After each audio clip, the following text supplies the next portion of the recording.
اعوذ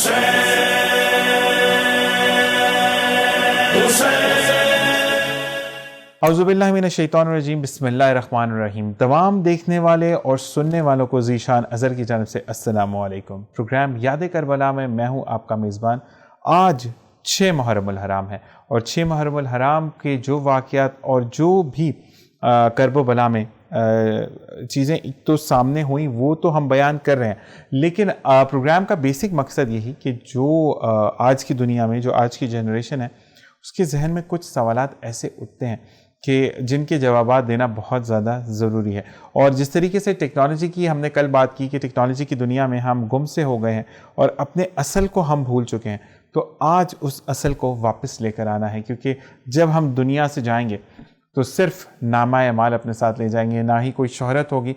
مرنے کے بعد یا زندگی میں بھی اگر آپ سے میں بات کروں کہ ایک سال آتا ہے جب آپ پوزیشن لے لیتے ہیں، آج آپ نے 90% پر ایک پوزیشن لی ہے، آپ کا بہت نام ہوتا ہے، آپ کا بہت چرچا ہوتا ہے، لیکن اگلے ہی سال کوئی 92% لے آتا ہے تو آپ کا وجود وہیں ختم ہو جاتا ہے۔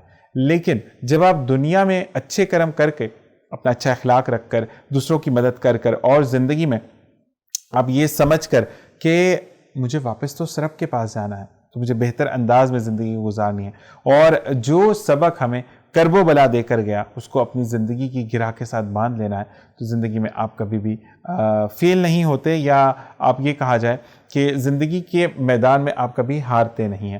اور صرف آپ ہارتے کیوں ہیں؟ کیونکہ اللہ تعالیٰ چاہتا ہے کہ وہ آپ کا مزید امتحان لے۔ اللہ تعالیٰ چاہتا ہے کہ آپ سے جب وہ امتحان لے تو آپ کتنا کھرے اترتے ہیں اس امتحان میں۔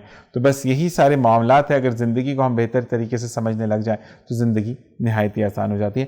کل کی طرح آج بھی ہمارے ساتھ موجود ہیں علامہ کامران مشتاق صاحب، جو کہ علامہ ہیں، اس کے ساتھ ساتھ آپ اسلامک اسکالر ہیں اور ہومیوپیتھک ڈاکٹر بھی ہیں۔ السلام علیکم علامہ صاحب۔ وعلیکم السلام۔ کیسے مزاج ہیں آپ کے؟ الحمدللہ ماشاءاللہ۔ سب سے پہلے تو بہت بہت شکریہ کہ ہم ڈیلی آپ کو تنگ کرتے ہیں اور آپ ڈیلی آ جاتے ہیں اور کہتے ہیں کہ آپ جتنا بیان کرتے ہیں اور بیان کرنے سے کروڑوں لوگوں میں سے ایک بھی ایمان لے آئے تو زندگی سفل ہو جاتی ہے۔ اور آپ کے ساتھ جو تشریف فرما ہے وہ آپ کے استاد محترم ہیں مفتی محمد نعمان صاحب، مفتی صاحب ہیں، اس کے ساتھ اسلامک اسکالر بھی ہیں، ماشاءاللہ اپنا بزنس رن کر رہے ہیں، ٹریول ایجنسی کے مالک ہیں، اور زندگی کو امتزاج کے ساتھ چلا رہے ہیں کہ جہاں دین حق کی بات آتی ہے وہاں کرنی ضروری ہے اور وہاں پر دنیا کو چھوڑ دینا۔ تو آپ کو خوش آمدید کہتے ہیں مفتی صاحب، السلام علیکم۔ وعلیکم السلام ورحمۃ اللہ وبرکاتہ۔ بہت بہت شکریہ آپ کا بھی آنے کا، کیونکہ زندگی جتنی مصروف ہو جاتی ہے، یہ چیز آپ دونوں ثابت کر رہے ہیں کہ اسلام سر فہرست ہے، اور جس دن ہر کوئی یہ سمجھ جائے گا اس دن آئی گیس کی زندگی کی مصیبتیں اور تکلیف دور ہو جائیں گی۔ شاید میں غلط نہیں کہہ رہا۔ اچھا جی، اب سوالات کا سلسلہ شروع کروں گا، اور آپ سے میرا سوال ہے کہ امام مسلم کون تھے اور آپ کا امام علی مقام حضرت حسین علیہ السلام سے کیا رشتہ تھا؟ اعوذ باللہ من الشیطان الرجیم، بسم اللہ الرحمن الرحیم۔ امام مسلم بن عقیل یہ امام علی مقام امام حسین رضی اللہ تعالیٰ عنہ کے کافی قریب تھے، اور قریبی رشتہ تھا۔ رشتے میں یہ چچا زاد بھائی تھے، اور چونکہ ان سے قربت بھی تھی، اور جب سارے معاملات ہوئے جس میں کوفیوں کی طرف سے بہت سارے خطوط اور درخواستیں موصول ہونا شروع ہوئیں کہ آپ آئیے ہماری جانب اور ہمیں آپ ہیلپ کیجئے، تو ایک ضروری تھا کہ ایک ایسے شخص کو بھیجنا جو قابل اعتماد ہو، پرخلوص ہو، اور تمام ذمہ داریوں کو اچھے سے سمجھتا ہو۔ تو امام علی مقام امام حسین رضی اللہ عنہ نے امام مسلم بن عقیل کا انتخاب کیا۔ اچھا، امام مسلم بن عقیل وہ تھے جو کہ کوفہ جا کر انہوں نے جائزہ لیا کہ کیا یہ کوفے والے اس دفعہ بدفعلی تو نہیں کریں گے یا آپ اپنی بات سے پھریں گے تو نہیں، تو آپ گئے تھے جائزہ لینے کے لیے؟ جی ایسا ہی ہے۔ اچھا جی، مفتی صاحب میرا آپ سے ایک سوال بھی ہے، اور کیونکہ آج کل کی دنیا میں ہم دیکھتے ہیں تو جنگ جو ہے وہ اقتدار کی جنگ ہوتی ہے، کرسی میری ہے، کوئی بیٹھ جائے اس کے بعد وہ حاکم بن جاتا ہے اور اس کے بعد اپنے ہی فیصلے مسلط کرنے کی کوشش کرتا ہے۔ تو کیا یہ کرب و بلا کی جو جنگ تھی یہ بھی اقتدار کی جنگ تھی؟ اعوذ باللہ من الشیطان الرجیم، بسم اللہ الرحمن الرحیم۔ بدقسمتی سے آج کل کچھ لوگ یہ بھی کہہ دیتے ہیں کہ یہ امام حسین نے اقتدار کی جنگ لڑی تھی، تو بس یہ ان کا نصیب ہے جو ایسی بات کر رہے ہیں. تو میں اس کا جواب یہ دوں گا کہ بالفرض محال اگر ہم مان بھی لیں کہ یہ اقتدار کی جنگ ہے، بالفرض محال، تو اگر وہ جنگ جیت جاتے یزید سے تو ان کو کیا حاصل ہوتا؟ تخت حاصل ہوتا، مال غنیمت حاصل ہوتا، بیت المال حاصل ہوتا، یہی چیزیں حاصل ہوتی نا، فوج مل جاتی ان کو اور یہ ساری چیزیں حاصل ہوتی. لیکن وہ تو آلریڈی اس سے بڑے منصب پر فائز تھے، ان کو تو جنتی نوجوانوں کا سردار بنا دیا گیا تھا اور سب نے اس بات کو تسلیم بھی کیا تھا. وہ خاندان نبوت میں پیدا ہوئے، ان کے والد ولایت کے بے تاج بادشاہ، ولایت ان کے گھر سے چلی ہے. اور میں آپ کو ایک اور بھی بات یہاں ایڈ آن کروں، شاید ناظرین کے لیے بات نہیں ہو، کہ امام حسن مجتبیٰ جو امام حسین کے بڑے بھائی ہیں، وہ امت محمدیہ صلی اللہ تعالی علیہ وسلم کے پہلے غوث تھے. سبحان اللہ. ٹوٹل 3 جو ہے بزرگوں نے لکھا کہ 3 غوث نبی کریم صلی اللہ تعالی وسلم کی امت میں آئیں گے. ان میں سے پہلے جو تھے امام حسن رضی اللہ تعالیٰ عنہ، اور دوسرے جو تھے وہ غوث پاک رضی اللہ تعالیٰ عنہ جو غوثیت مقام غوثیت میں مشہور ہیں، اور تیسرے جو ہے وہ امام مہدی جو قیامت سے پہلے جن کا ظہور ہوگا تو وہ غوثیت کے مقام پہ ہوں گے. تو ولایت تو ان کے گھر سے چلی ہے. اور آپ بچپن کے واقعات دیکھیں، جیسے میں نے پچھلے پروگرام میں بھی ذکر کیے کہ نبی کریم صلی اللہ تعالی وسلم ان کے خاطر اپنے سجدے طویل کر رہے ہیں. جو سجدے طویل کرنے والی ذات ہے وہ کون سی ذات ہے؟ وہ خاتم النبیین ہے، وہ اشرف المخلوقات ہیں، وہ اللہ تعالیٰ کے بعد سب سے بزرگ شخصیت ہیں. وہ اپنے سجدے طویل کر رہے ہیں، اس لیے کسی خاطر کہ حسین گر نہ جائیں. اور اب جب امام حسین گر رہے ہیں، آپ خطبہ ارشاد فرما رہے ممبر پر ہیں، تو آپ اپنے خطبے کو موقوف کر کے ان کو اٹھا رہے ہیں. صحابہ کرام جو ہے وہ دیکھ رہے ہیں کہ امام حضور علیہ السلام نے اپنے شان مبارک پر ان کو سوار کیا. اور ایک واقعہ اور میرے ذہن میں آیا کہ امام حسین رضی اللہ تعالیٰ عنہ کھیل رہے تھے بچپن میں، تو ابن عمر رضی اللہ تعالیٰ عنہ، تو حضرت عمر رضی اللہ تعالیٰ عنہ کے صاحبزادے عبداللہ بن عمر، وہ بھی چھوٹے تھے، کھیل رہے تھے. تو انہوں نے کہا کہ اے غلام کے بیٹے،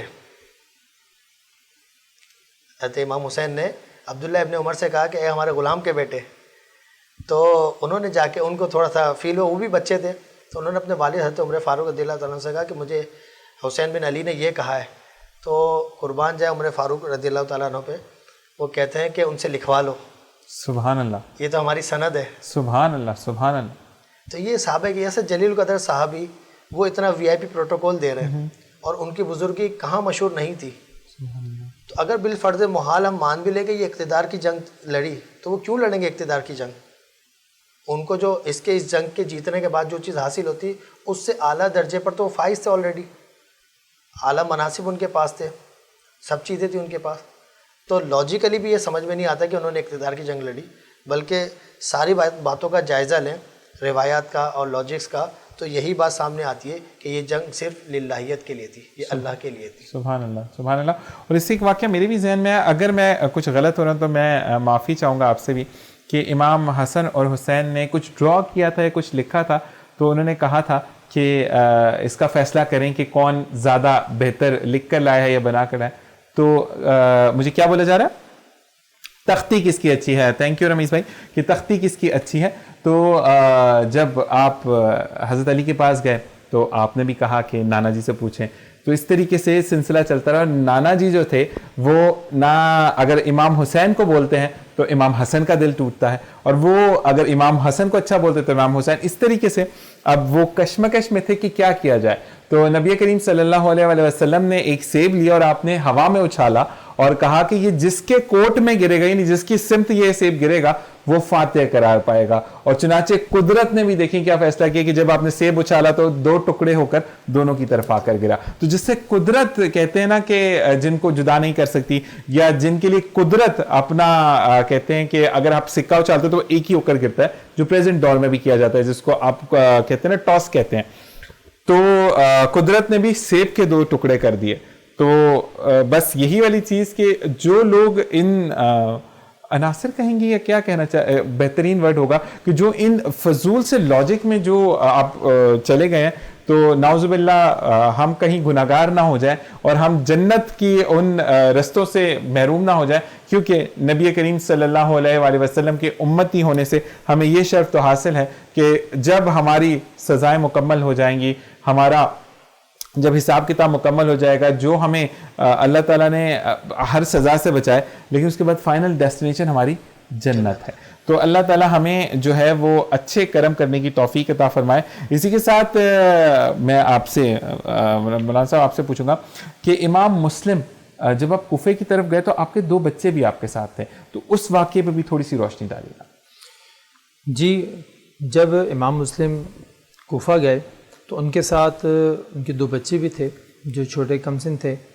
اب ان 2 چھوٹے بچوں کو لے کے جانے کی وجہ یہ تھی کہ ان کی زوجہ جو کہ اس دنیا میں نہ تھیں، تو وہ بچے اپنے ساتھ لے کے چلے گئے، والد محترم۔ جی، اب جو 2 بچے اپنے والد امام مسلم بن عقیل کے ساتھ گئے تو اب ان کا ارادہ چونکہ فقط یہ دیکھنا تھا کہ کوفہ والے ان کے ساتھ ہیں یا نہیں، کہ دھوکہ تو نہیں دے رہے، اور وہ کسی لڑائی یا جنگ کے اعتبار سے نہیں گئے تھے، یا تبدیلی جو حالات کی ہوئی وہ وقت کے ساتھ آہستہ آہستہ ہوئی، انہوں نے فقط یہ دیکھنا چاہا۔ تو وہ جب سفر کے لیے روانہ ہوئے تو وہ اپنے بچوں کو ساتھ لے کے گئے، وہاں پہ ایک مقام پر وہاں پہ رکے اور وہاں پہ اپنے بچوں کو تمام جگہوں پہ اپنے ساتھ ساتھ رکھا۔ ٹھیک ہے، اچھا ایک روایت میں یہ بھی تھا کہ ان کے بچوں کو بھی جو ہے وہ تھوڑا سا ٹریپ کیا گیا تھا، ان کے بچوں کو بھی گھمایا گیا تھا، کیا یہ بات مفتی صاحب صحیح ہے؟ جی جی بالکل ایسا ہی ہے کہ جب کوفہ والوں نے دیکھا، امام مسلم بن عقیل نے دیکھا کوفہ والے آہستہ آہستہ ہمارا ساتھ چھوڑ رہے ہیں، کیونکہ کوفہ بھی ایک بڑی جگہ تھی اور وہاں پہ چھوٹے چھوٹے قبائل تھے، تو ابن زیاد نے ان قبائل کے سرداروں کو کہا کہ بھئی آپ اپنے اپنے بندوں کو پیچھے کریں، ان کو مال دیا، ان کو مناصب دی، ان کو لالچ دی، کچھ کو ڈرایا دھمکایا، تو آہستہ آہستہ آہستہ لوگ جو جن کا اتنا حوصلہ نہیں تھا وہ پیچھے ہوتے گئے۔ تو یہاں تک بھی آیا کہ ایک مرتبہ مسلم بن عقیل نے جو ہے وہ نماز غالباً مغرب کی نماز تھی، تو وہ آپ نے نماز کی جماعت جب شروع کی تو پیچھے 500 یا سے زیادہ کے لوگ تھے، لیکن جب سلام پھیرا تو پیچھے ایک بھی نہیں تھا۔ اس طرح کے معاملات بھی ہوئے، یعنی اتنا ساتھ چھوڑا۔ پھر چونکہ 2 بچے تھے اور بچوں کو ساتھ لے آنے کا ریزن یہ تھا کہ کیونکہ جب امام حسین نے ان کا انتخاب فرمایا تو کیونکہ امام حسین جو ہے وہ بہت بڑے عالم تھے اور بہت بڑے حکیم تھے، آپ کا کوئی بھی فعل حکمت سے خالی نہیں تھا، تو آپ نے جو ہے وہ ان پہ بہت زیادہ ٹرسٹ تھا، اور اس سے جو سابقہ تجربات تھے ان کے بارے میں بہت اچھے تھے کہ ان کو جو بھی کام جو ذمہ داری کے ساتھ دیا، جیسے کہ علامہ صاحب نے بیان کیا، تو اسی لیے ان کا انتخاب کیا۔ اب ان کو بچے ساتھ لے آنے کی وجہ یہ تھی کہ ان کی جو زوجہ تھی، بچوں کی جو والدہ تھی، وہ فوت ہو چکی تھی اور بچوں کی عمر بھی کم تھی، ایک کی عمر 6 سال بتائی جاتی ہے، چھوٹے صاحبزادے کی 4 سال بتائی جاتی ہے، تو بچے بھی ساتھ تھے، اس لیے ساتھ وہ تھے۔ تو وہاں پہ چونکہ اب وہ ظاہر ہے بچوں کا اسٹیمنا ایک کم ہوتا ہے، تو ان کو ظاہر سی بات ہے اتنا پیچھے ایسی کیفیت ہو کہ جان کے لالے پڑ گئے ہوں، تو وہاں پہ پھر بچوں کو سیو کرنا آپ نے بہتر سمجھا، تو ایک بوڑھی عورت کے مکان میں آپ نے وہ 2 بچے چھوڑے، اور وہ بوڑھی عورت بھی چونکہ عاشق اہل بیت تھی تو انہوں نے اس بچے کو رکھا، لیکن بدبختی یہ ہوئی کہ اس بوڑھی عورت کے بیٹے نے جو ہے ابن زیاد کے لشکر کو خبر دے دی، اور وہ پھر بچوں کو بھی جو ہے نا شہید کر دیا گیا، اور بہرحال ان کے نصیب میں شہادت تھی، اور اللہ تعالیٰ نے ان کے لیے شہادت کا مقام مقرر کیا تھا، ان کے نصیب میں تھا، ان کی خوش قسمتی تھی، تو ان بچوں کو بھی ملا۔ لیکن جو ہے وہ ہمارے لیے یہ ہے کہ وہ جو عبرت کا جو عبرت ناک ان کو جو موت دی گئی، یہ اس چیز کی یہ قابل مذمت ہے کہ شہادت تو ان کا حصہ تھا، لیکن شہادت میں بھی جس طرح سے ان کو درد مندانہ طریقے سے شہید کیا گیا، تو یہ چیز قابل مذمت تھی۔ جی مفتی صاحب، جیسے کہ آپ نے کہا تو میں علامہ صاحب سے بھی یہ پوچھنا چاہوں گا کہ 2 کمسن بچے جو امام مسلم کے تھے، ان کو والد سے پہلے یعنی امام مسلم سے پہلے شہید کیا گیا تھا یا بعد میں شہید کیا تھا، اس واقعے پہ بھی روشنی ڈالے گا۔ جی، امام مسلم بن عقیل کے 2 صاحبزادے جو تھے ان کو پہلے شہید کیا گیا۔ ان کے شہید کرنے کے بعد جہاں پر پناہ گزیر تھے، جہاں مقیم تھے امام مسلم، ان کے گھر کو گھیرا گیا، اور ان کے گھر کو محاصرہ کرنے کے بعد جب ان سے لڑنے کے لیے تمام لوگ آئے تو امام مسلم نے برہنہ تلوار لے کر باہر آ کے ان سے لڑائی کی۔ جب لڑائی کی تو اسی دوران تمام لوگوں نے امام مسلم کو پکڑ کے ابن زیاد کے پاس لے گئے، اور ابن زیاد نے بہت ہی درد مندانہ طریقے سے امام مسلم کے سر کو شہید کیا، جدا کیا، اور وہ سر اقدس کو لے گئے کوفیوں کے سامنے اور وہاں جا کے وہ تنبیہ کی گئی. اور جہاں پر امام مسلم موجود تھے وہ ہانی بن عروہ کا گھر تھا. ٹھیک ہے. چونکہ شہید جب کیا گیا امام مسلم کو، ہانی بن عروہ چونکہ درد مندانہ انداز میں ان کی مدد کر رہے تھے، اور کیونکہ وہ محبت کرتے تھے اہل بیت سے، اب ان کو اس بات کی سزا دی گئی کہ ان کو پہاڑی کے اوپر سے گرا دیا گیا اور اس طرح سے ان کو شہید کیا گیا. اور ابھی بھی کوفہ میں امام مسلم کا اور ہانی بن عروہ کا مزار مبارک ایک ہی جگہ پر ہے. مزار مبارک ایک ہی جگہ پر. اچھا جی مفتی صاحب، آپ سے میرا یہ سوال ہے کہ جیسے کہ ہم نے کہا کہ اقتدار کی جنگ ہے، تو کہیں پر ہمیں یہ بھی سننے کو ملتا ہے کہ یہ 2 شہزادوں کی جنگ تھی، تو کتنی سچائی ہے اس بات میں؟ استغفر اللہ رب من کل ذنب. واتوب الیہ. میں تو حیران ہوتا ہوں جو لوگ یہ بات کرتے ہیں. بظاہر وہ مسلمانوں کے حلیے میں ہوتے ہیں، لیکن میں کیا کہوں کہ پتہ نہیں وہ مسلمان ہیں یا مسلمانوں کے درمیان کسی کے ایجنٹ ہیں جو یہ بات کرتے ہیں کہ یہ 2 شہزادوں کی جنگ تھی. حقیقتاً تو شہزادے وہاں ایک ہی تھے، وہ امام عالی مقام کی ذات تھی. اور جو یزید کو شہزادہ بولتے ہیں تو ان کو وہ شہزادہ انہی کو مبارک ہو. اچھا، اب کس سینس میں یہ کہتے ہیں؟ میرا ایک سوال ہوگا ان سے، اعتراضانہ سوال ہوگا کہ امام حسین کے مقابل میں آپ یزید کو دیکھیں تو کوئی جوڑ ہی نہیں ہے. ایسا ہی ہے، مطلب کس اعتبار سے اس کو شہزادہ بولتے ہیں؟ یہاں امام عالی مقام جو ہے وہ اتنی بزرگ ہستی، اتنے فضائل، اتنی عبادات، اور اس کا کردار جو ہے وہ کسی سے ڈھکا چھپا نہیں. وہ ٹھیک ہے ایک صحابی کی اولاد ہیں، جواب یہی آئے گا کہ وہ بھی ایک صحابی کی اولاد ہے، تو کیا صحابی کی اولاد ہونا ہی کافی ہے؟ صحیح. کردار کا کوئی دخل نہیں ہوگا، معاملات کا کوئی دخل نہیں ہوگا.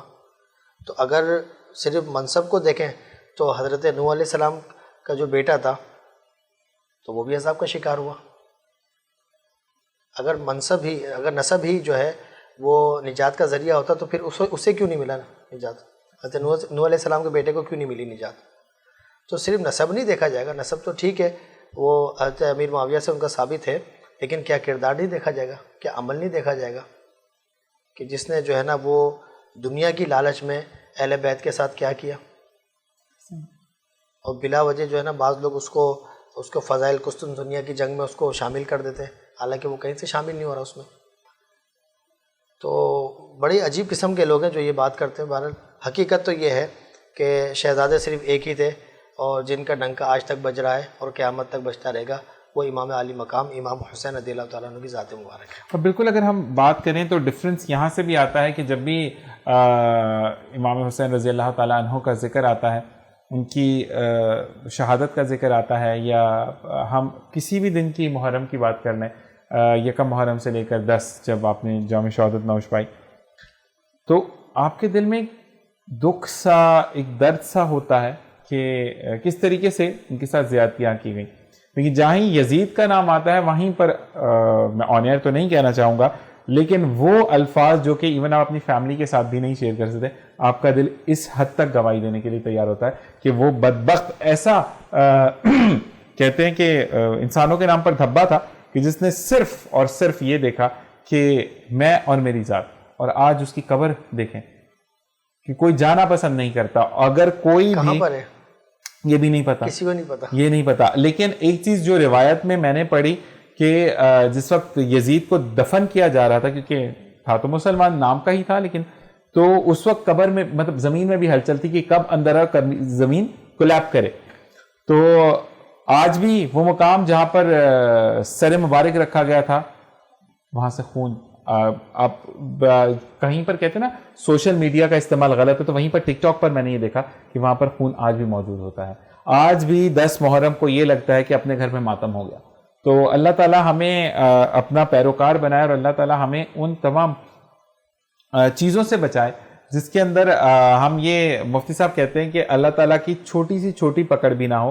اور سب سے بہترین جو بریک کا کہا جا رہا ہے مجھے، اور جاتے جاتے میں یہ کہوں گا کہ جب بھی آپ فیل کریں کہ زندگی میں مفتی صاحب سے اس بات کے میں پوچھوں گا کہ میں صحیح ہوں یا غلط ہوں، بتائیے گا کہ جب آپ فیل کریں تو اپنے سے کمتر لوگوں کے ساتھ بیٹھ کر کھانا کھانا شروع کر دیں، بڑائی ختم ہو جائے گی. اور جب آپ یہ فیل کریں کہ جو میرے جنہوں نے مجھے پڑھایا انہوں نے یہ کہا کہ جب بھی زندگی میں، یا میری والدہ کہتی ہیں کہ جب بھی زندگی میں فیل آنے لگے کہ میں سپیریئر ہونے والا ہوں، تکبر آنے لگے، تو استغفار ناک رگڑ کر لو تو زندگی آسان ہو جاتی ہے. اسی کے ساتھ ایک وقفے سے واپس آئیں گے تو مزید سوالات کا سلسلہ جاری ساری رکھیں گے. السلام علیکم ورحمۃ اللہ.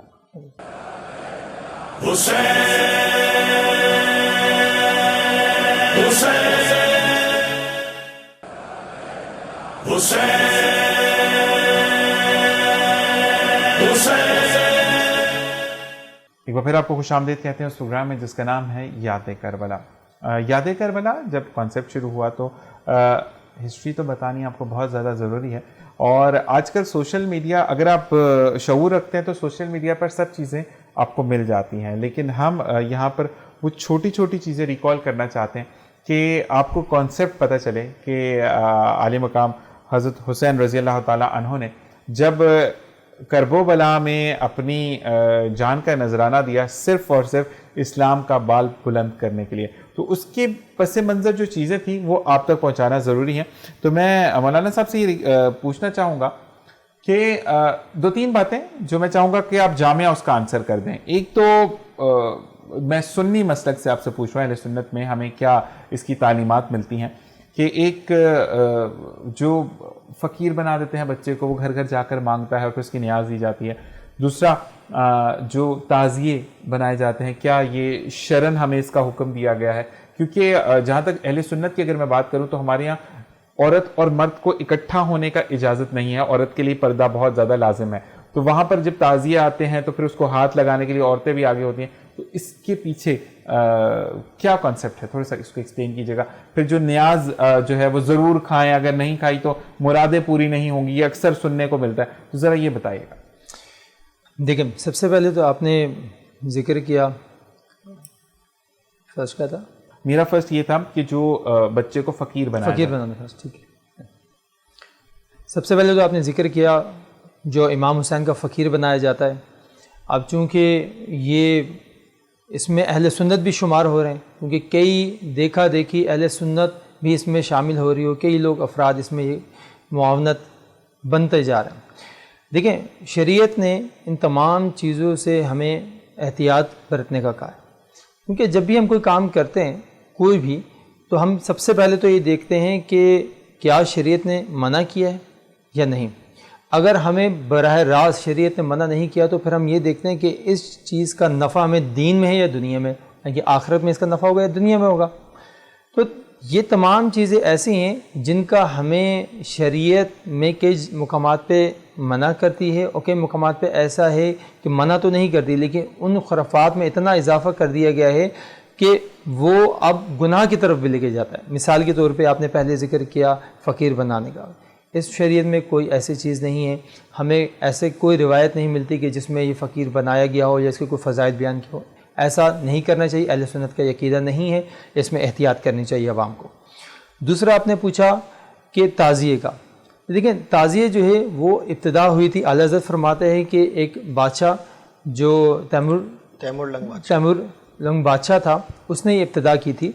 اب دراصل اس نے یوں ابتدا کی تھی کہ جب وہ امام حسین عالی مقام کی یاد میں بہت زیادہ دل برداشتہ ہوا، غمگین ہو جاتا، تو اس نے ایک تعزیہ بنایا اور اسے دیکھ کر کچھ سکون پایا. لیکن اب یہ چونکہ بہت عرصہ چلتا رہا، اب وہ وقت کے ساتھ ساتھ اس چیز کو اتنا ہی بڑھوتی مل چکی ہے کہ یہ بہت مختلف شکل اختیار کر چکا ہے. ابھی اب موجودہ دیکھیں کیا ہوتا ہے، تعزیے بنائے جاتے ہیں، یہاں تک کہ ان کی مورتیاں بھی بنائی جاتی ہیں، ان کے نقش و نگار، ان کی اونچائیاں، پھر وہاں پر لوگوں کا جانا، خواتین کا گھر سے نکل آنا، تعزیہ نکلتا ساتھ میں ڈھولوں کا آ جانا. ڈھول تو واضح طور پہ منع ہے شریعت میں.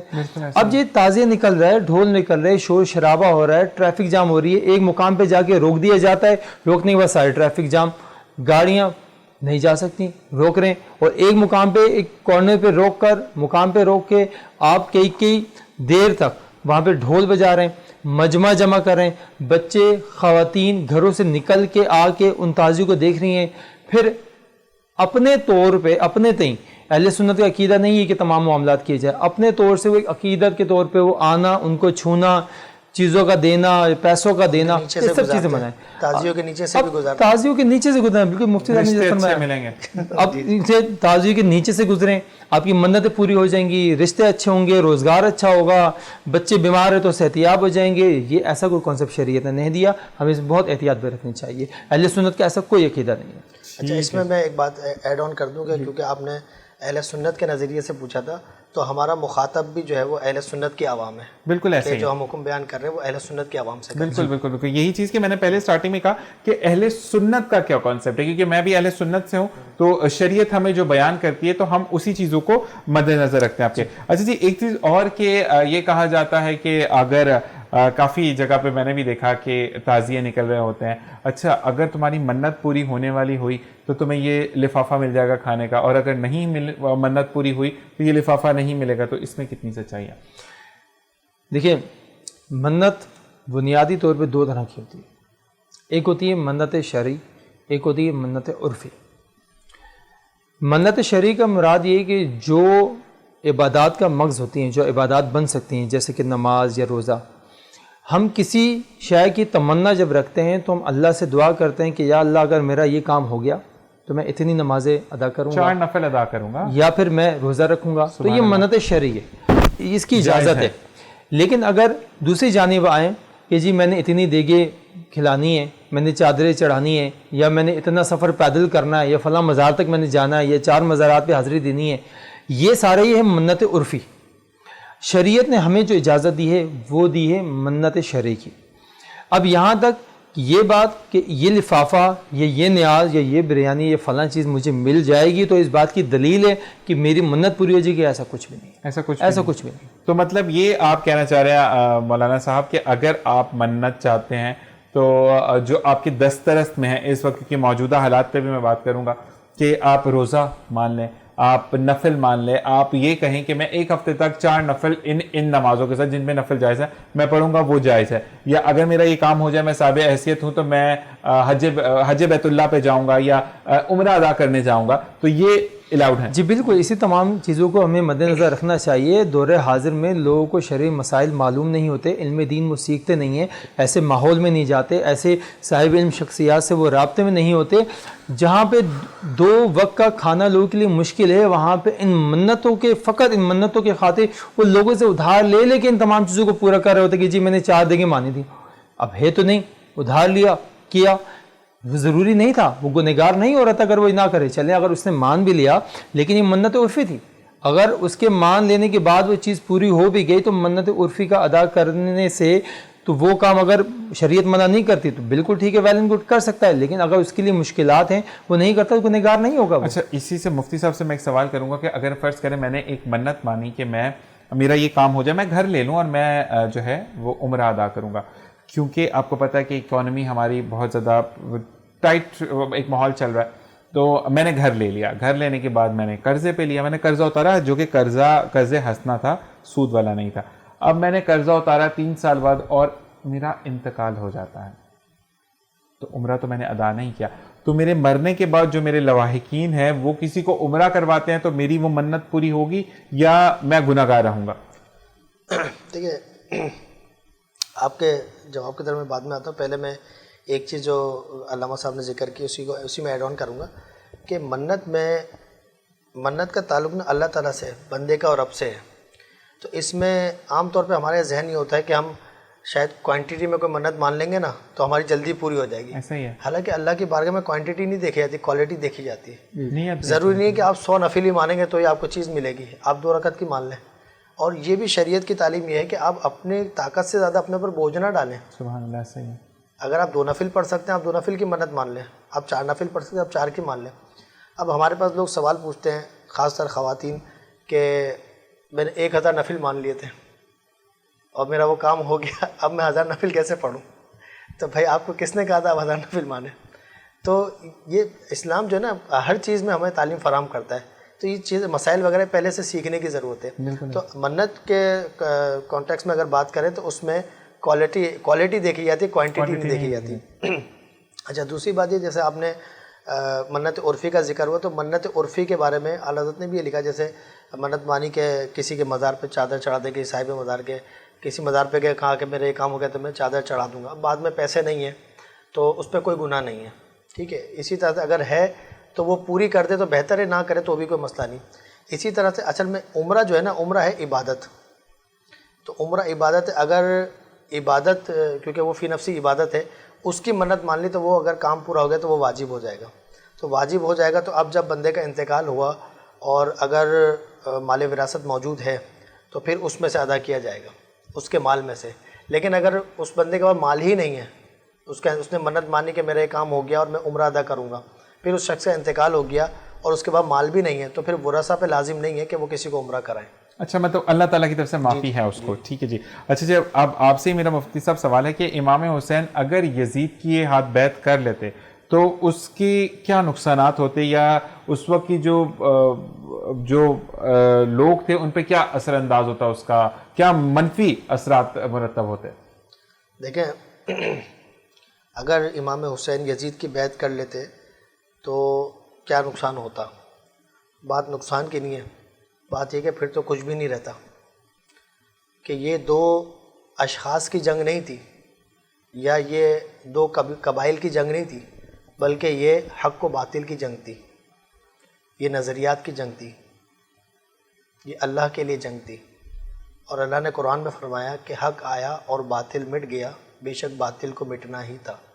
تو حق تو آیا ہی اسی لیے ہے کہ وہ باطل کو مٹائے گا، اور امام حسین حق تھے، یزید باطل تھا، تو باطل نے تو مٹنا ہی تھا۔ اگر اس کے ہاتھ پہ بیعت کر لیتے تو معاذ اللہ پھر یہ ہو جاتا کہ باطل حق پر غالب آ جاتا، پھر تو کچھ بھی نہیں رہتا۔ اور اللہ کا فیصلہ یہ ہے کہ حق غالب آئے گا، اور حق غالب آیا۔ آپ دیکھیں ان کے کیا انجام ہوئے بعد میں۔ بالکل عاشورہ کے بعد جب امام علی مقام کی شہادت ہوئی، اس کے بعد چند روز تک انہوں نے مظالم ڈھائے، اس کے بعد ان کے کیا عبرتناک انجام ہوا کہ وہ کہاں پڑے ہوئے آج، اور کیسے کیسے ان کو رب تبارک و تعالیٰ نے موت دی۔ تو بات یہ نہیں کہ نقصان کیا ہوتا، بات یہ ہے کہ کچھ بھی نہیں بچتا پھر، کیونکہ یہ حق اور باطل کی جنگ تھی۔ بالکل، اور یہی میں یہ بھی کہوں گا کہ آپ نے سجدے میں آپ کو گردن آپ کی جو آپ کے جسم سے الگ کی گئی، اور اب وہ دعا میں ہم کیا مانگتے ہیں؟ اللہ وہ نماز عطا کر جو امام حسین نے ادا کی تھی۔ کبھی بھی یزید کا ذکر کہیں نہیں آتا۔ پھر یہی والی بات کروں گا کہ اگر کسی آفس کی وجہ سے، ہم کل بات کر رہے تھے، میں نے جب مولانا صاحب سے بات ہو رہی تھی آف دی ایئر، تو ہماری یہی چیزیں ڈسکس ہو رہی تھی کہ آفس میں بھی یہی چیز ہوتی ہے کہ یہاں پہ تو یزیدیت کا راج ہے، جی ٹھیک ہے، تو برائی جہاں پر بھی ہوتی ہے سر فہرست یزید کا نام ہوتا ہے، تو ہمیں ان چیزوں سے بچنا ہے۔ اور میرا آپ سے آخری سوال ہوگا، کیونکہ پھر پروگرام کا وقت بھی ختم ہونے والا ہے، کہ امام علی مقام حضرت امام حسین رضی اللہ تعالی عنہ کی شہادت کو بچپن سے ہی اتنا مشہور کیوں کیا گیا تھا؟ دیکھیں، اس کا آپ کی شہادت کو مشہور کیا گیا، اصل حکمت اس میں کیا آتی ہے وہ تو اللہ اس کا رسول بہتر جانتا ہے، لیکن جو بزرگوں نے کتابوں میں لکھی ہے اس میں سے ایک یہ ہے کہ آپ کو دونوں شہزادوں کو جنت کی نوجوانوں کی سرداری دی گئی، تو یہ منصب دیا گیا، تو کل کو کوئی ایسا خاندان نبوت پہ یہ اعتراض نہ کر دے کہ اپنے گھر کے لوگوں کو منصب بانٹ دیا۔ صحیح۔ تو اس اعتراض کی نفی کے لیے بزرگوں نے لکھا کہ اس لیے آپ کو جو ہے نا اس امتحان سے گزارا گیا کہ آپ کو شہادت وغیرہ کے مراحل سے گزار کے پھر آپ کو وہ مقام دیا گیا، حالانکہ وہ اللہ تعالیٰ کا ازلی فیصلہ تھا، لیکن اعتراض کو رفع کرنے کے لیے۔ دوسری بات یہ ہے کہ جس طرح سے آپ کی شہادت ہوئی، ایک جیسے میں نے پیچھے بھی ایک بات ذکر کی گئی کہ شہادت تو ان کے حصے میں تھی، وہ تو مقام ہے، جیسے کہ قرآن میں اللہ تعالیٰ نے ذکر کیا کہ خبردار شہداء کو مردہ نہ کرو، انہیں رزق پہنچتا ہے اللہ کی جانب سے، تمہیں خبر نہیں ہوتی، تو وہ ہمیشہ کے لیے زندہ ہوتے ہیں، تو یہ مقام ان کو دیا گیا۔ اور شہادت ایک تو نارمل شہادت ہے کہ کوئی جنگ میں لڑا، اس کو ایک دو ضرب لگے، اس میں دم ٹوٹ گیا، تڑپا کے پانی بند کر کے چھوٹے بچوں کو شہید کر کے، یعنی شہادت سے پہلے کئی جو ہے نا قیامت صغریٰ ان پہ قائم ہوئی، تو یہ ظاہر وہ انسان تھے، بشر تھے، ان کی بھی فیلنگز تھی۔ اب علی اصغر کو شہید کیا گیا کہ وہ 6 ماہ کے ننھے منھے تھے، اور امام علی مقام جو خیمے سے باہر لے کے گئے تو کس لیے لے کے گئے؟ کہ شاید یہ بچے پہ طرز کھا لیں، لیکن انہوں نے جو تیر مارا تو وہ حلق پہ لگا. تو یہ جو ہے وہ معاملات دیکھ کے وہ کیا قیامت کا منظر ہوگا. تو اس طرح سے جو آپ کے اوپر مظالم ڈھائے گئے اور آپ کے اوپر جو ظلم و ستم کے پہاڑ توڑے گئے اور آپ جو ہے وہ جبل استقامت بن کے رہے، تو یہ آپ کو جبل استقامت بنانے کے لیے آپ کی پریپریشن جو ہے وہ بچپن سے ہی ہوئی کہ بچپن سے ہی جو ہے وہ آپ کو مینٹلی طور پہ، آپ کو نہیں پورے خاندان کو آپ کو تیار کر دیا گیا کہ اس خاندان کے اندر جو ہے وہ شہادتیں کثیر ہوں گی. تو جب بندہ مینٹلی طور پہ پریپیئر ہوتا ہے تو پھر جب چیز سامنے آتی ہے تو اتنا افیکٹ نہیں ہوتا کہ جو اچانک سے آ جائے. تو یہ بھی حکمت اس میں ہو سکتی ہے. باقی کیا اس میں حکمت تھی وہ حقیقتاً تو اللہ تبارک و تعالیٰ ہی بہتر جانتا ہے. ایک چیز اور میں یہاں پوچھنا چاہوں گا کہ جب علی اصغر بھوک پیاس سے رو رہے تھے اور عالی مقام جب آپ کو باہر لے کر گئے، تو یہاں پر بھی ثابت قدمی یہ دیکھیں کہ نماز کسی نے نہیں چھوڑی. کسی نہیں چھوڑی. وہاں ہمارے یہاں پر تھوڑی سی تکلیف آتی ہے تو ہم اللہ کی طرف راغب ہو جاتے ہیں، کیونکہ دین اور دنیا پھر میں کہوں گا کہ ساتھ لینا بہت زیادہ ضروری ہے. اور کہتے ہیں کہ جب اچھا وقت آتا ہے تو ہم خدا کو بھول جاتے ہیں. اور شاید خدا برا وقت بھی ہمارے پر اسی لیے لے کر آتا ہے کہ وہ نہیں چاہتا، کیونکہ وہ ہم سے 70 ماؤں جتنا پیار کرتا ہے، کہ وہ ہمیں دوزخ کے عذاب میں لے کر جائے. وہ چاہتا ہے کہ ہم جنت میں ہی اپنا مقام جو ہے وہ جو ہے وہ ہمارا ہو. تو اس حوالے سے جو کہ بچے بےراروی کا شکار کہہ لیں یا زندگی کی اتنی زیادہ الجھنوں میں الجھ گئے ہیں، تو ان کے لیے آپ کیا کہنا چاہیں گے؟ کیونکہ میں بہت زیادہ یہ دیکھتا ہوں کہ میں نے ایک جگہ پہ پڑھا بھی تھا کہ نیکی کر دریا میں ڈال، لیکن اب میں واضح طور پر اپنے ہر پروگرام میں یہ ضرور کہتا ہوں کہ میرے ڈفرینٹ پروگرامس اس چینل سے چلتے ہیں الحمدللہ. جس چینل کو اللہ تعالیٰ قائم و دائم رکھے، اس کو آباد رکھے، کہ جس نے مجھے ایک پہچان دی، کہ آپ جب نماز پڑھنے جا رہے ہیں تو تلقین کر کر جائیں. 1 دفعہ 2 دفعہ 3 دفعہ، کہتے ہیں نا کہ پتھر پر بھی پانی پڑتا ہے تو وہ بھی ریزہ ریزہ ہو جاتا ہے. تو تو اس بارے میں آپ کیا کہیں گے مفتی صاحب؟ دیکھیں، پورا جو واقعہ کربلا ہے یہ ہمیں 2-3 چیزیں موٹی موٹی سکھاتا ہے.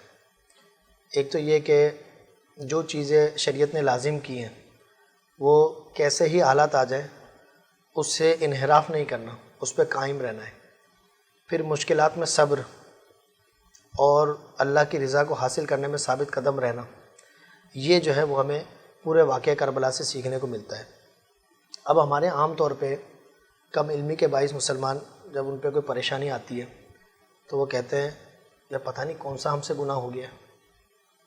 تو میں ایسے حضرات کو کہوں گا کہ آپ تنہائی میں بیٹھ کے رات میں آپ اپنے شب و روز کا محاسبہ کریں تو نتیجہ سامنے یہ آئے گا کہ کون سا گناہ ہے جو ہم نہیں کر رہے، بجائے اس کے ہم کہیں کہ کون سا گناہ ہو گیا ہے. نتیجہ یہ سامنے آئے گا کہ کون سا گناہ ہے جو نہیں ہوا.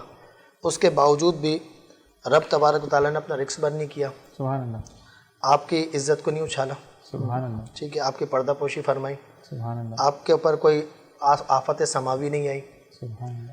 دیگر جو زندگی کے معاملات ہیں وہ ہوتے گئے. اگر ایک آدمی کو پریشانی آ گئی تو اس پہ اللہ کی بارگاہ میں رجوع کرنے کے بجائے اعتراض قائم کر دینا، یہ تو سراسر ناانصافی ہے. اس میں رب تبارک و تعالیٰ کی ذات کا کوئی نقصان نہیں، بلکہ اپنا ہی بندے کا نقصان ہے. اس کی رحمت کو بندہ کیا نقصان پہنچا سکتا ہے؟ اس کے آگے تو کوئی کچھ نہیں کر سکتا. ایک بندہ ایک پتا بھی جو ہے اس کی مرضی کے بغیر نہیں ہلتا. تو میں یہ کہنا چاہوں گا واقعہ کربلا جو ہے وہ ہمیں یہ درس دیتا ہے کہ کیسی ہی پریشانی کیوں نہ آ جائے وہ اللہ تعالیٰ کی بارگاہ میں ثابت قدم رہنا چاہیے، اور چہ جائے کہ اس کی بارگاہ میں اعتراض کرے اپنے اعمال کا محاسبہ کر کے. کہ حدیث پاک میں آتا ہے کہ ایک بندہ مومن کو ایک کانٹا بھی چبھتا ہے تو اس کا بھی اجر ملتا ہے. اب وہ اجر یا تو نیکی کی صورت میں ہوگا یا اس کا گناہ معاف کر دیا جائے گا. سبحان اللہ. تو جیسے آپ نے کہا کہ اللہ تعالیٰ یہ نہیں چاہتا کہ بندوں کو آخرت میں عذاب ملے، تو یہ بھی بزرگوں نے لکھا ہے کہ اللہ عز و جل کی خفیہ تدبیر کس کے بارے میں کیا ہے وہ کوئی نہیں جانتا. بعض اوقات آپ دیکھتے ہوں گے کہ ایک دنیا دار شخص بظاہر اور وہ کوئی ایسے مطلب معروف کسی کام میں مشہور نہیں ہے دینی کام میں، لیکن کوئی ایک چھوٹی سی نیکی جو ہے نا وہ اللہ تعالیٰ کو ایسی پسند آئی تھی کہ اس کو ایسی عالیشان موت ملتی ہے کہ بندہ رش کرتا ہے کہ کاش مجھے بھی ایسی موت ملے. تو یہ اللہ تعالیٰ کی خفیہ تدبیر تھی کہ وہ بے نیاز ہے، وہ نقطہ نواز ہے. اس کو ایک چھوٹا سا عمل بھی پسند آ گیا تو اس نے جو ہے نا بندے کو کہاں سے کہاں پہنچا دیا. بالکل آپ کی اس بات سے میں ایک بات کہنا چاہوں گا کہ جو پرسنل ہوتا ہے وہ آپ بہت اچھے سے ایکسپلین کرتے ہیں. میری خالہ جس کو اللہ تعالیٰ نے 2 بیٹیوں سے نوازا تھا، تو اکثر ان کو سننے کو ملتا تھا کہ اس عورت کا جنازہ کیسا ہوگا, اس کو تو کاندھا دینے والا ہی کوئی نہیں ہوگا, کیونکہ اپنے بیٹے اپنے ہوتے ہیں. اور اللہ تعالیٰ نے میری خالہ کا جنازہ اتنا بڑا کیا کہ ہم جب جنازہ لے کر پہنچے تو نارمل ہم لوگ تھے, ہوں گے کوئی 25-30 لوگ ہوں گے. ایک سمت جماعت جا رہی تھی جس میں 17 کوسٹرز بھری ہوئی تھی, مطلب جو بگ سائز کی کوسٹرز ہوتی ہیں. ایک نے آ کے کہا کہ ہم رستہ بھٹک گئے ہیں. تو میرے کزن نے یہ کہا کہ بھائی آپ غلط رستے پہ ہیں اور آپ یہاں سے پیچھے جائیں گے تو وہ رستہ آپ کو مل جائے گا. غالباً بلوچ کالونی کا رستہ بھول گیا تھا وہ. تو انہوں نے کہا کہ آپ یہاں پہ کیوں کھڑے ہو, کوئی سوال بنتا نہیں ہے نا, اللہ کی مدد جب ہوتی ہے. انہوں نے کہا کہ میری خالہ کا انتقال ہو گیا ہے. تو اس نے دوسری بات ہی نہیں کی, اس نے کہا بہن کا انتقال ہوا, اور ماشاءاللہ 4 منزلہ وہ مسجد ہے جو کہ پوری اوپر سے لے کر نیچے تک بھری ہوئی تھی. کہ اللہ تعالیٰ آپ کو انعام دیتا ہے. کہتے ہیں کہ دنیا میں, جیسے مفتی صاحب نے کہا تو مجھے یہ بات یاد آ گئی, میں ضرور شیئر کروں گا کیونکہ اچھی باتوں کو شیئر کرنا بہت زیادہ ضروری ہے. اسی کے ساتھ پروگرام کا وقت بھی ختم ہو گیا اور انشاءاللہ آپ لوگوں کو دوبارہ دعوت دیں گے اسی طریقے سے, کیونکہ کہتے ہیں کہ برائی تو شاید ہم خود بھی ڈھونڈ لیتے ہیں لیکن اچھائی بتانے کی بہت زیادہ ضرورت ہوتی ہے, اور لوگوں کے اندر شعور جگانا بہت زیادہ ضروری ہو گیا ہے. کیونکہ کہتے ہیں کہ ٹیکنالوجی کے ساتھ ساتھ ہم صرف گھر سے ہی پروٹیسٹ کرتے ہیں, اور جس دن ہم باہر نکل گئے تو اس دن دنیا دیکھے گی کہ مسلمان کیا چیز ہے. کیونکہ وقت مینجمنٹ کرنا مسلمانوں نے سکھایا, لکھنا مسلمانوں نے سکھایا, اس کے بعد ایجادات جو ہوئی وہ مسلمانوں نے کی, اور جو کرشمہ یا ہم کہتے ہیں نا کہ جو معجزات ہمارے نبی کریم صلی اللہ علیہ وآلہ وسلم نے کر کے دکھائے تو وہ بھی شرف ہمیں حاصل ہے کہ ہم ان کے امتی ہیں. تو یہی سلسلہ جاری و ساری رہے گا. آج 6 محرم الحرام ہے, اسی طریقے سے مزید سلسلہ جاری رہے گا. آپ کو پھر مدعو کریں گے, اپنا خیال رکھیے گا. جاتے جاتے میں بھی یہ کہوں گا کہ زندگی میں اصل کو پہچانیے, کیونکہ اصل ہی زندگی ہے, اور جس دن آپ اصل کو پہچان جائیں گے یعنی اپنے رب کے پاس ہو جائیں گے, بلیو می, میں جس طریقے کی گارنٹی آپ کہتے ہیں میں دینے کے لیے تیار ہوں کہ رب آپ کو کبھی گرنے نہیں دے گا. اور اس پر آپ کا اپنا ایمان ہونا چاہیے کہ میں تہجد میں اٹھوں اور اپنے رب سے مانگو, اور آپ بضد ہو جائیں کہ مجھے یہ چاہیے, بشرط وہ چیز آپ کے حق میں بہتر ہو, خود رب تعالیٰ آپ کو عطا کرے گا. کبھی بھی کسی جگہ پر جائیں, کسی بھی بندے کے سامنے, جو بہت اچھی بات جاوید صاحب نے سکھائی تو میں یہ ضرور آپ سے بھی شیئر کروں گا کہ بیٹا ڈرنا نہیں, اللہ کا نام لینا, درود پاک پڑھنا اور چلے جانا. تمہارے لیے اگر وہ چیز بہتر ہوگی تو اللہ تعالیٰ منزل آسان کرے گا, بندے کے دل میں نرمی ڈال دے گا, اور اگر مشکل ہوگی تمہارے لیے آگے چل کر کوئی چیز مصیبت کرے گی تو وہ چیز تمہیں میسر نہیں ہوگی. اسی پر راضی اور رضا رہنا, اور اللہ تعالیٰ تمہیں اور ادا کرے گا انشاءاللہ. کل پھر آپ سے ملاقات ہوگی, اور اپنے پیاروں کا خیال رکھیے گا. اللہ نے کے بعد حسین